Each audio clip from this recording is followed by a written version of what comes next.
Good morning, everyone. May you be safe and well. It's been a hectic week here. We're still in a lot of lockdown, and but the practice continues. Last week I did do the recordings, and somehow or the other I felt maybe it was good to change what I was going to talk about. I took out the reminder last week about the 4 practices are the best method, and it goes back to rest as awareness. In the last week, there's been a lot on the news of how everyone is struggling with being alone with themselves or isolated.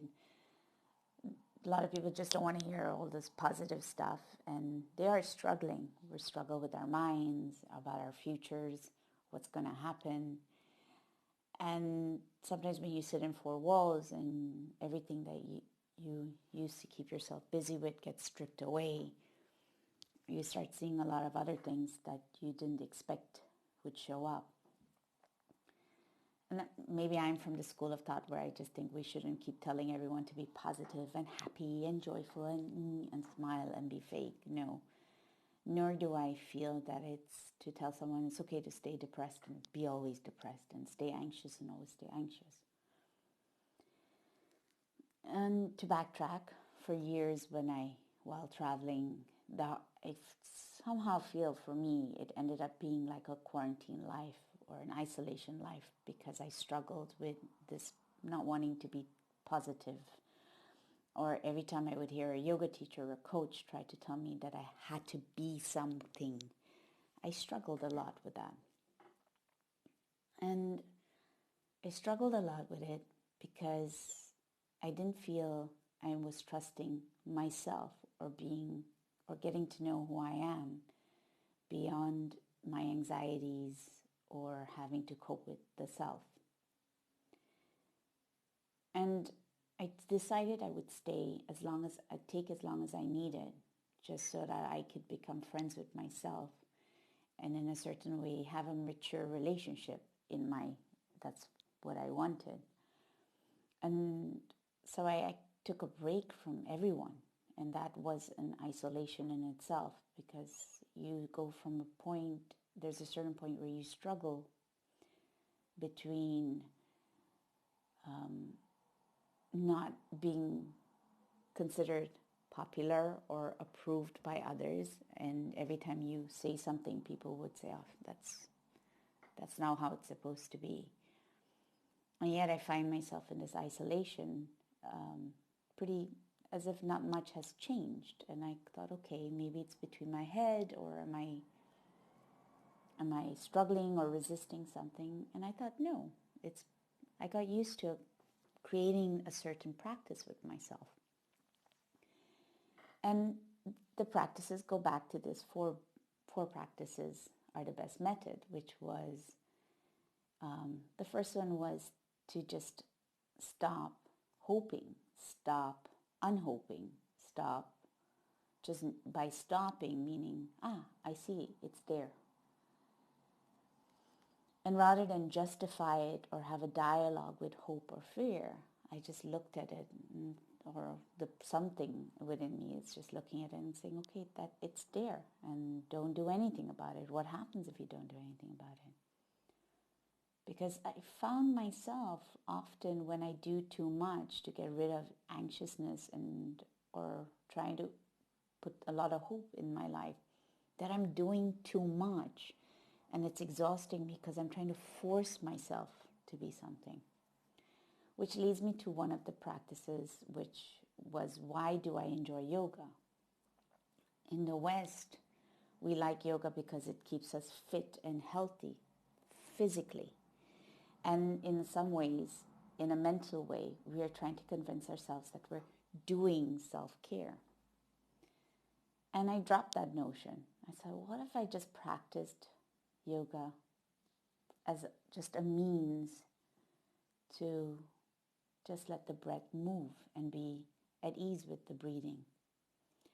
So I stopped putting all these expert advices. I put it on pause and I said, okay, I want to get to know the self in the practice of yoga.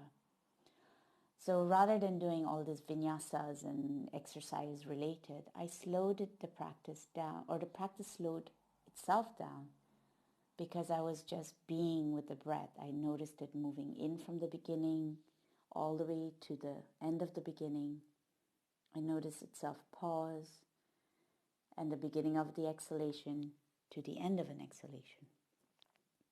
I didn't manipulate the inhales or the exhales or the pauses. I said, what if I just don't do and just let it be?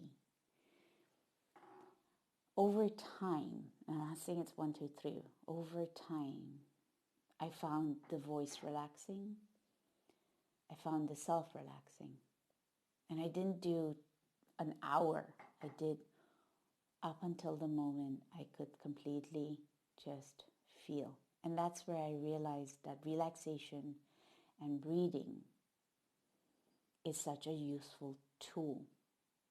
And I'd say this again, it's a useful tool. And over time, practices like yoga and meditation changes.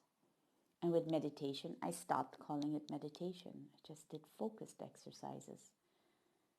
I noticed in the overwhelm, I had many different techniques. And I said, okay, what if I just allowed one technique?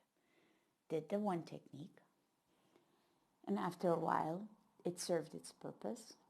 And I felt it was just a tool, like a hammer in a toolbox or a screw in a toolbox. Once no longer needed, you just let it rest and thank it and move on. And it brought me to the sense of the third method, which is noticing the attachment, the invisible relationship we have to wanting things to go our way, my way. And so I noticed my attachments, and I still do. They come up, they sneak up on you, and you're just like, oh, there you are again. Okay. And you just notice that they're there. And rather than go into the fourth thing, which is a dialogue of hurting yourself and saying, I shouldn't have these thoughts and I should have these thoughts because I read this in this book, all the excess knowledge dropped. Did I have mentors? Yes, I did. I had very few, and when I say few, which was for particular skills, I would like to have delved into. I had mentors because I wanted to hear their experiences, and then they would tell me, now go off and learn, understand, do to understand. And it's watching yourself in the doing, watching it just doing, without clinging to that expectation something has to have a nice product in the end or a nice outcome in the end. You just pull the plug and you just do. You get to be with that breath. And this is why for a very long time I stayed away. I stayed away from all the yogas and the stuff, and people would be like, oh, you're so negative about it. It's not that I'm negative. It's just, did it serve purpose? And is it going to help ease to come back to peace of mind? Because peace of mind is always within me. And what works is these 4 practices. And you're constantly just observing yourself without expectations. I hope this becomes an invitation for you. And hope meaning don't have an outcome for this. Hope meaning will it inspire you just to practice observing yourself in whatever you do without getting caught in a future goal or a future expectation. If you want to find out more, get the book. And it's reminders about the 4 practices are the best method. And if it does give you something, just practice it for you and document yourself. And I hope this helps. Let me know, send me a message how it's going. And if this helps someone else, do share it out. Have a wonderful weekend. Namaste.